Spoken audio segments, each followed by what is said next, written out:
El paso fugaz de Carlos Salvador Vilardo por el Sevilla Fútbol Club dejó una profunda huella, pese a que no se alcanzaron los objetivos perseguidos con su sonado fichaje. De ello pueden dar fe los testimonios de jugadores y empleados que coincidieron con él en aquella intensa temporada 92-93, marcada también por la llegada de Diego Armando Maradona, quien buscaba rehabilitarse para el fútbol en la entidad presidida entonces por Luis Cuervas. A los que también marcó la relación con el peculiar técnico bonaerense fue a los jóvenes periodistas que lo trataron de cerca en aquel curso. A todos sorprendió la familiaridad y el trato afable que les dispensó el seleccionador que hizo campeona y subcampeona a Argentina, respectivamente, en los Mundiales de México 86 y de Italia 90. A través de 4 de aquellos informadores deportivos, Joaquín Adorna, Manolo Aguilar, Ismael Medina y Jesús Gómez, damos a conocer hoy las peculiaridades de un entrenador singular y excéntrico que se hizo querer, al que se despidió con afecto y al que siguen recordando con cariño, pese a no acompañarle el éxito en su etapa sevillista. Bueno, aquello fue realmente un impacto, ¿no? Sevilla vivía también la explosión de la Expo, y el llegar un técnico campeón y subcampeón del mundo, que no hay mucho obviamente, fue un impacto importante para el periodismo, que ya empezó a tomar una relevancia quizás más local hasta entonces, pero con la llegada de Vilardo y Maradona, por supuesto, se adquirió toda una dimensión nacional. Yo que lo pude vivir en la radio, en Antena 3 Radio en aquella etapa, empecé en el año 90, año 92 estaba en Antena 3 Radio, era casi a diario la intervención a nivel nacional. Raro era el día que no te solicitaban por una declaración de Vilardo, por un incidente de Maradona, que lo pillaban en un control de alcoholemia, que no llegaba al entrenamiento, que decía una barbaridad y se metía con los dirigentes de la FIFA. Era un constante. Yo creo que aquello fue realmente para Sevilla, lo decía Vilardo, él lo decía, que habiendo pasado Maradona, y él en este caso también por el Sevilla, desde entonces se iba a ubicar, no solo por la exposición universal obviamente, sino también por el paso de Maradona a Sevilla en el mundo. Y de alguna forma pasó. Raro es que hables con algún argentino, algún sudamericano, que no te recuerde a ese Sevilla de Vilardo y Maradona. Fue un impacto realmente importante. La verdad es que en el Sevilla Fútbol Club de aquella época, Luis Cuervas y su directiva siempre apostaban por entrenadores de muchísimo nivel, de muchísima categoría, gente que venía con un renombre, habiendo triunfado ya en otros equipos, y la incorporación de Vilardo pues seguía un poquito esa línea, ¿no? Realmente no dejaba de sorprender que el Sevilla apostara por un campeón del mundo, porque como digo era una apuesta habitual de aquel Sevilla, pero hombre, evidentemente originó un revuelo, tanto a nivel deportivo como incluso social, y además nos pudimos dar cuenta del tirón que tenía Carlos tanto en su país como a nivel internacional, ¿no? Porque empezaron a llegar medios extranjeros y bueno, luego además sucedió la segunda llegada, que todavía fue mucho más importante, y ya bueno, el Sevilla se puso en el mapa internacional, pero a tutiplén. Me tocó vivir un auténtico máster en lo que era el periodismo deportivo con un personaje de la dimensión de Vilardo, ¿no? Que me tocó vivir solo en la concentración del Sevilla aquel año, no vino ningún otro compañero, el primer año de Vilardo, con lo cual la relación tenía que ser sí o sí, era una relación que se hizo al final estrecha, porque la verdad es que me encontré una persona muy cercana, que le daba su sitio al joven, al que no era tan joven, al que era de un medio, al que era de otro, y sobre todo cosas que yo no había vivido y creo que nunca viví más, ¿no? Una forma de ser realmente peculiar, divertida, sincera, todo un personaje. A mí hay dos entrenadores que en mi trayectoria profesional me han marcado, primero por la juventud y después porque alguien que es tan futbolero como yo, que me gusta tanto analizar el fútbol. Uno fue Luis Aragonés, porque tuve la oportunidad de estar en 2 pretemporadas con él, y otro Bilardo, al que le tengo un cariño personal extraordinario. ¿Por qué? Hay que situarnos en el año 92. Yo era un periodista de 20 años joven, primer año con un contrato con García, y aquí aparece un campeón del mundo, una persona que es campeón y subcampeón del mundo, con muchos medios de comunicación de Argentina detrás, que además se une a la llegada de Maradona. Y a mí, ¿qué me marcó de Bilardo? Primero me marcó la persona, que era una persona que trataba igual o mejor al periodista joven que iba al entrenamiento que a los redactores jefes, o a García, que era mi jefe principal, o a Rafael Almansa, que era el jefe aquí, y después lo que te enseñaba. Sí, como decía Bilardo, el cable funcionaba a las mil maravillas. Él le llamaba cable a los teletipos, ¿no?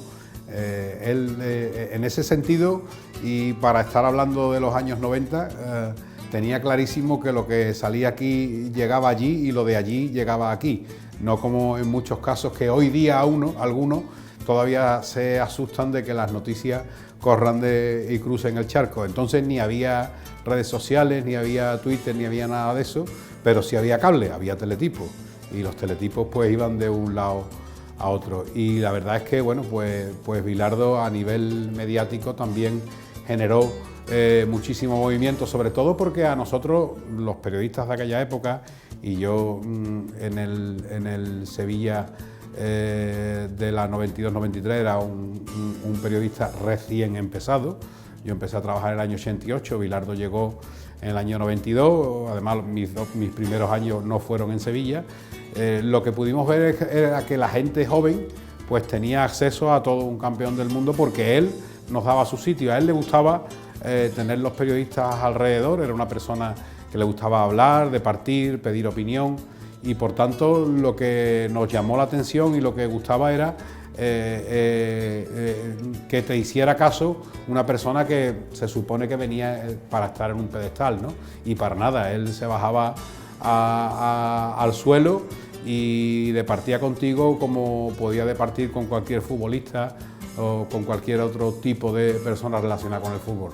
También es verdad que en aquella época ni había tantos medios de comunicación, ni había tanto interés mediático por otras cosas que no fuera lo puramente deportivo. Él vio aquí el caldo de cultivo ideal para que Maradona volviese a jugar al fútbol, y bueno, aquello era un cóctel absolutamente explosivo en todos los sentidos. Primero porque él habló con los jugadores y le dijo que Maradona vendría a los entrenamientos cuando Maradona pudiera, ¿no?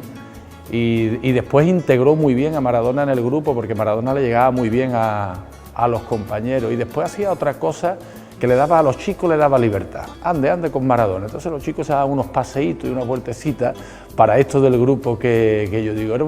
Era un cóctel explosivo que él sabía que podía ser explosivo, que terminó con algún que otro lío, pero fue uno de los años más excitantes, más repletos para un profesional que yo recuerdo. Yo viajaba con Maradona, viajaba con Bilardo, es decir, que la relación con personajes tan diferentes era muy estrecha, ¿no? Hombre, Bilardo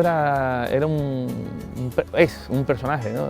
Y ojalá que se recupere, y está pasando por una mala racha de salud. Ojalá, si nos ve este programa, darle muchísimo recuerdo y cariño, porque con la infantería, como hemos comentado siempre, con el periodista que estaba a pie de campo, tenía un trato extraordinario. Él se acercaba y quería siempre a los más jóvenes, nos quería transmitir esa pasión por el fútbol, estar pendiente de todos los detalles, y realmente fue entrañable.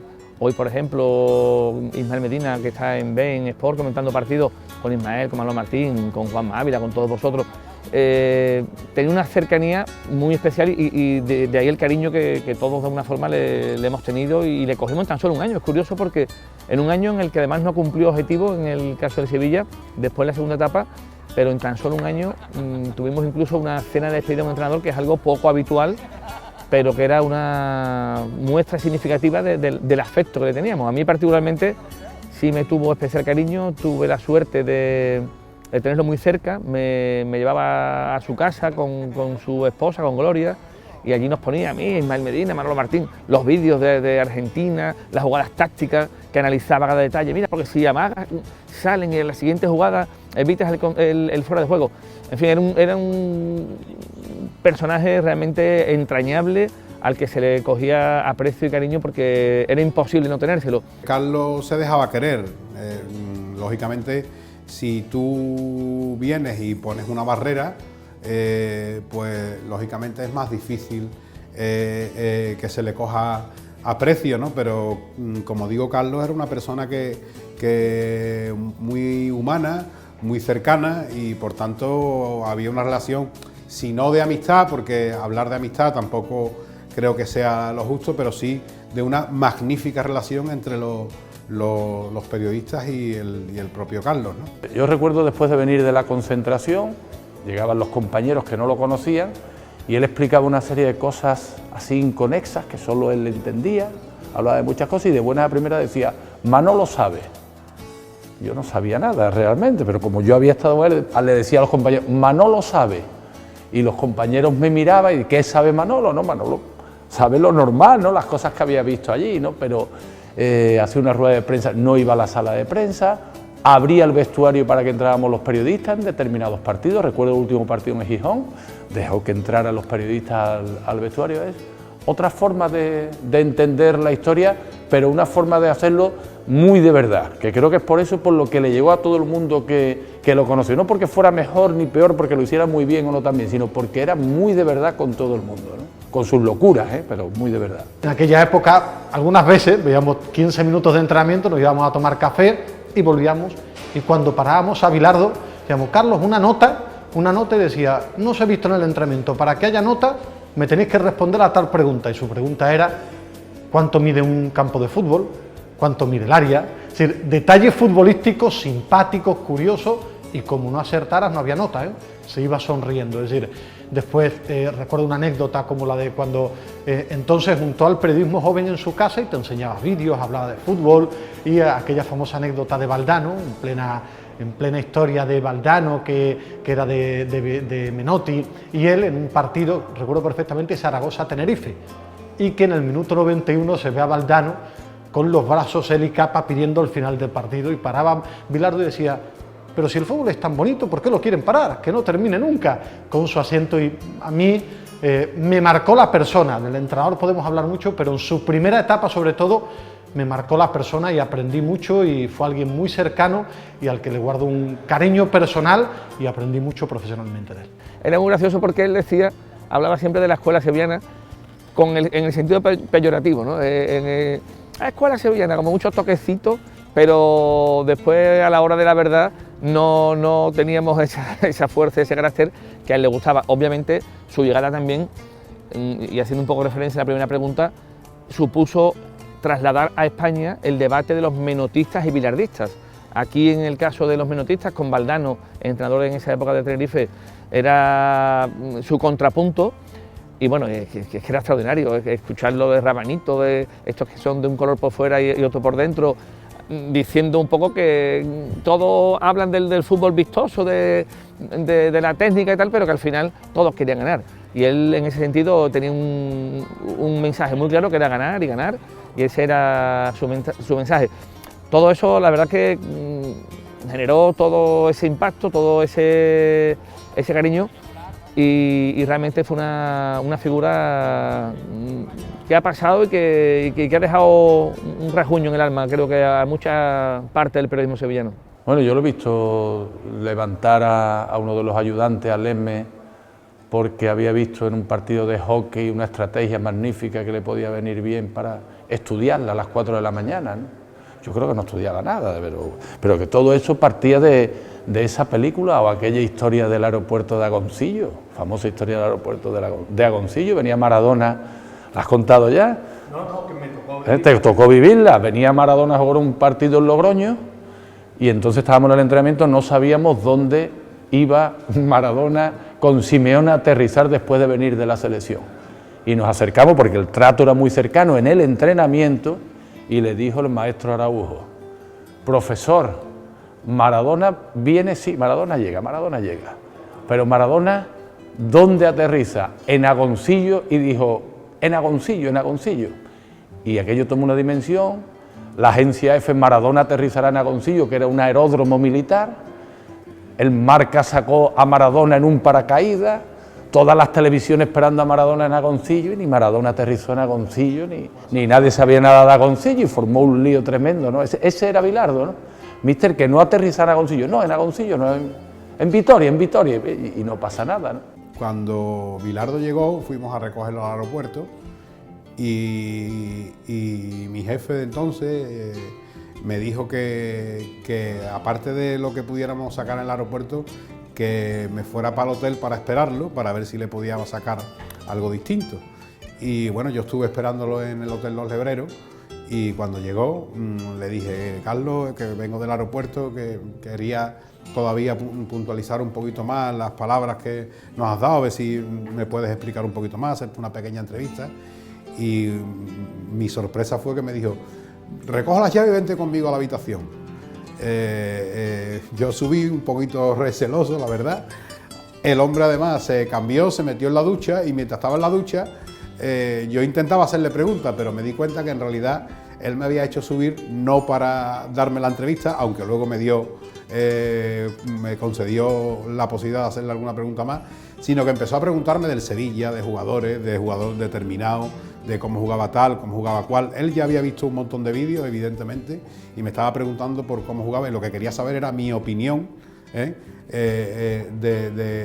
determinados jugadores, de cómo era el club, y en fin, que en ese aspecto me utilizó. En realidad no utilizó nada, ¿no? Pero que aprovechó esa situación pues para obtener información de otra parte, una fuente más. Me imagino que lo mismo que lo hizo conmigo lo haría con otros cuantos, para tener para saber qué opinaba determinado. Me acuerdo perfectamente que me preguntó por Rafa Paz. Yo le dije que bueno, que era un futbolista de nivel, y que subía muy bien la banda, y él me dijo sí, y ya es una frase que se me quedó grabada, porque él la repetía luego mucho más con otros jugadores, ¿no? Y decía: sí, el tipo va, Rafa va, y tipo va y va. Recuerdo una guasa de él también, que decía: me engañó Miguelo. Me comentaba: me engañó Miguelo. Digo: ¿qué le pasa, Carlos, que le engañó Miguelo? ¿Por qué? Dice: Miguelo, primeros entrenamientos, Miguelo va, Miguelo corre, Miguelo se cae, se levanta, regatea y tal. No llega, después, como era de la verdad, no finalizaba. Y era muy curioso, él me engañó Miguel, se me quedó también grabado en la cabeza durante mucho tiempo. Me dijo una vez que quería hacer un programa en la radio. Yo no me lo quería muy bien, pero yo lo propuse allí. Estaba Tony Oliver estaba de jefe de deportes, y efectivamente hizo un programa, La Hora de Bilardo. Uno de los días, creo que era el jueves, lo que era libre y directo era La Hora de Bilardo. Esto lo que pasa es que se ha olvidado, pero entonces uno de sus temas preferidos era el sexo, porque él sabía, él después llegaba aquí, los aficionados le decían cositas sobre el programa, y eso le encantaba, ¿no? Y entonces llevaba a la doctora Olga Bertomeu y le preguntaba cuestiones sexuales, ¿no?, del futbolista, si el futbolista debe practicar sexo ante el partido, después, la concentración, uno que se le escapaba, en fin, cosas así. O llamaba, por ejemplo, a Lineker a las 5 de la mañana con el cambio de hora, y decía: Lineker, aquí Bilardo, y se le ponían al teléfono. Entonces yo lo recogía en un R5 ya un poco antiguo que tenía, pero perfectamente lo montaba. Me decían los ayudantes: pero ¿cómo un campeón del mundo puede ir en este coche? Decía: no, este es el coche. Y venía, lo llevaba a su casa, y de ahí tuvimos una relación muy estrecha. Como a él le encantaba esto de los medios de comunicación, le encantaba, y la radio, él ha seguido mucho tiempo haciendo un programa de radio, y además sabía que el interés estaba en los temas punzantes, ¿no? Esto lo tramaron entre Manolo Aguilar y el propio Bilardo. Bilardo hacía un programa en la cadena SER, un programa de radio, que también era curioso, significativo, en el que incluso hablaba de sexo, ¿no? Llegó y tenían buena amistad con Manolo Aguilar.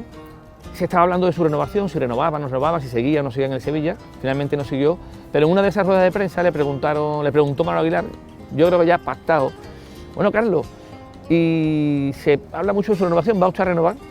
Y claro, él contesta ante todos los periodistas, dice, pues no lo sé, la verdad es que no lo sé, depende de un periodista, Joaquín Adorna, de Antena 3 Radio, que va mucho por mi casa y pregunta mucho por mi hija. Claro, aquello, yo entonces tenía novia, la que hoy mi esposa, Lola, aquello tuve yo que explicarlo. Javier Ares, que era entonces quien conducía el programa de radio de Antena 3 a nivel nacional, se había marchado José María García en las Olimpiadas. Pues Javier Ares, que era un apasionado del fútbol argentino, de estudiantes, que conocía muy bien a Bilardo y a toda su historia como futbolista, y le apasionaba, me obligó a entrar a nivel nacional, tuve que explicarlo, digo, mira, esto es una guasa de Carlos, de Bilardo. Vinieron muchos compañeros a la comida porque querían conocer a una persona singular, es que no era un entrenador normal. Yo recuerdo que por ejemplo, estaba en un entrenamiento y de buenas a primeras se acercaba a los periodistas y le hacía una pregunta de fútbol, ¿no? Le decía, ¿cuánto mide una portería? Si no me aciertan, no hay nota en el día de hoy. Y como no acertaba nadie, porque realmente casi nadie sabe lo que mide exactamente una portería, pues creo que quería meter en la historia de su equipo, intentaba meter también a los periodistas que seguían al equipo.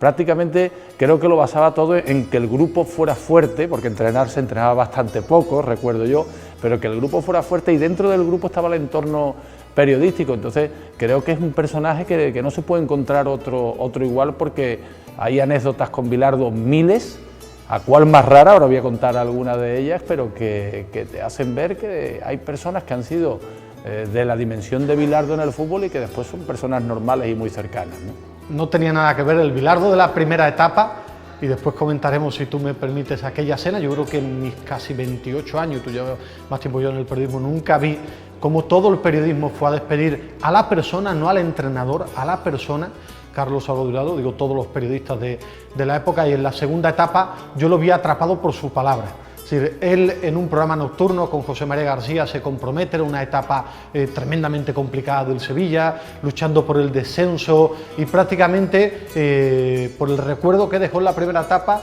se vio atrapado por su palabra. Y recuerdo perfectamente, creo recordar, después de un partido en Zaragoza que el Sevilla pierde, como él no se veía con fuerzas para seguir, o creía que no debería seguir en el Sevilla y quería una nueva entrevista con García. Un poco se sentía atrapado por su palabra, habló con García, después habló con el Sevilla y no tuvo nada que ver, porque en la segunda etapa ni él se vio con la fuerza suficiente, y además tenía que tomar tantas decisiones con gente que tuvo en su primera etapa, que eso es una percepción personal periodística, que no se sintió capaz de coger al Sevilla y salvarlo en aquella segunda etapa.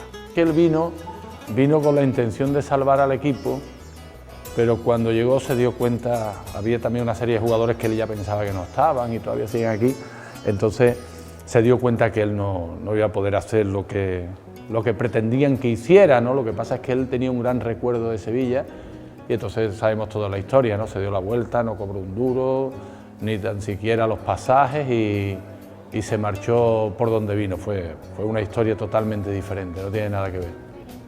Hombre, hemos tenido recientemente a Sampaoli, pero hay un abismo en cuanto a, sí, quizás en la manera de vivirlo tan intensamente, pero en el trato con la prensa, pues todo lo contrario. Mientras Bilardo atendía siempre al periodismo de base, por llamarlo de alguna forma, o de infantería, como tú comentas, Sampaoli miraba arriba y le ponía el glamour de la prensa madrileña o de la prensa de Madrid.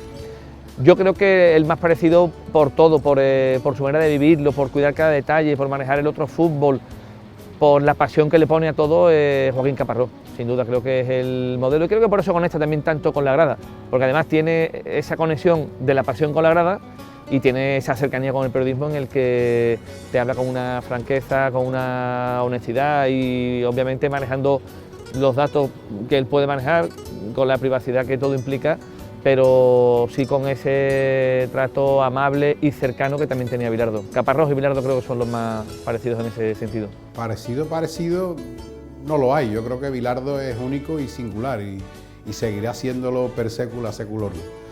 Ahora bien, evidentemente Bilardo vivía muy intensamente los partidos, y con esa intensidad, pues en la banda, pues te puedes recordar un poco a Joaquín Caparrós, ¿no? En ese aspecto de cómo vive los partidos en la banda. Luego también el machaqueo de vídeo, el estar encima, las ruletas esas de entrenamientos que preparaba, aunque ya eso prácticamente no lo ha hecho nadie, pero sí recuerdo la intensidad de trabajo de Emery, tanto en el despacho, es decir, en el laboratorio, como en el campo, ¿no? Yo, que conozco de cerca los entrenamientos de Emery y a los jugadores, siempre dicen que era muy pesado y seguirá siendo, me imagino, en el terreno de juego, los entrenamientos más largos del mundo, luego pendientes del análisis de juego, de los vídeos, aunque nada tiene que ver el año 92 con lo que hay ahora, lógicamente, en cuanto al análisis, pero también podría, digamos, un poquito parecerse en ese aspecto. Yo no me he encontrado ninguno similar. No es parecido, pero lo más parecido, hay que tener en cuenta que hemos visto ya pasar por el Sevilla a Emery, a Michel, a Berizzo, a Juan de Ramos. Lo más parecido que yo he conocido es Caparrós. Lo más parecido a Bilardo, sin ser igual, no tiene nada que ver, pero es Caparrós.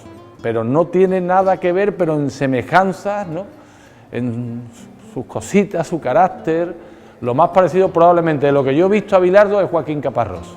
No, yo creo que es único, es distinto. Digo, yo tuve otra relación, no digo tan estrecha, pero sí le tengo un cariño especial profesional a Luis Aragonés, una pretemporada con el Real Betis Balompié en Norwick-Out, que fue extraordinaria, también con el Sevilla en Santipetri. También era épocas donde uno tenía más relación con los entrenadores. En el Betis, más que entrenador, también le tengo un aprecio a Eusebio Río en el Real Betis Balompié. Pero Bilardo era único también porque yo tenía 20 años, porque recordaba aquel Mundial del 86 con Bilardo, el Mundial del 90, porque en aquella época él trajo otra forma de dirigirse a los medios de comunicación, porque era el año de Maradona y en el que uno creció profesionalmente muchísimo, y sobre todo porque a mí me llenó el estar con él, porque en aquella época con García pasamos noches en su casa para meterlo a las 12 de la noche. Recuerdo una cena donde también me dio una lección personal que a mí me sirvió mucho para el futuro, charlas con él de fútbol. Después, cuando hizo de comentarista con García, a mí me llenó mucho más la persona, y aquella cena donde, reitero, todos los medios de comunicación fueron a despedir a la persona Bilardo, y donde, repito, en un fútbol actual donde es tan complicado esa cercanía, Bilardo trató muy bien personalmente a todos los medios de comunicación de Sevilla, y sobre todo a los indios, entre comillas, que era la gente joven que con 20, 21, 22 años íbamos a los entrenamientos, y Bilardo no se doblegaba con los jefes de sección de periódicos, de radio, y trataba muy bien al periodista que aquí iba todos los días al entrenamiento. Y a mí, ahora que ya han pasado los años, valoro mucho más eso.